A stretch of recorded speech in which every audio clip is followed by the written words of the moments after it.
আসসালামু আলাইকুম। আশা করছি সবাই ভালো আছেন। এখন আসছি মূলত সিলেটের খুবই ফেমাস একটা প্লেস, সেটা হচ্ছে ডিবির হাওর।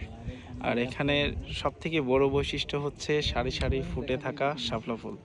আপনাদেরকে আগে বিলটা দেখাই, পরে তারপরে বিস্তারিত গল্প করতেছি। এই দেখেন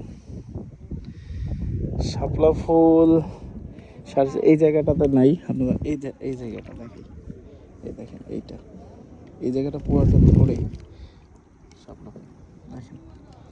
অনেকেই নৌকাতে রাইড করতেছে।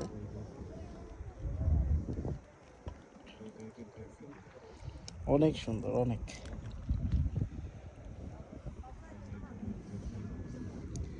তবে একটু এই জায়গাটাতে সকাল টাইমে আসতে পারলে অনেক জোস হইতো, কারণ হচ্ছে সকাল টাইমটাতে শাপলা ফুলটা একদম পুরোপুরি ফুটে থাকে। আরেকটু পরে কিন্তু বুঝে যাবে একদম।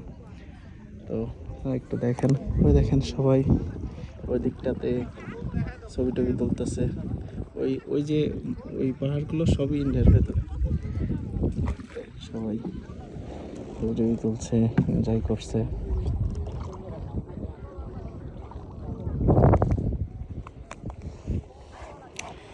তো আপনারা যারা জাপানের এই সাইডটাতে আসবেন অবশ্যই এইটা লিস্টে রাখবেন, তো খুব এনজয় করতে পারবেন।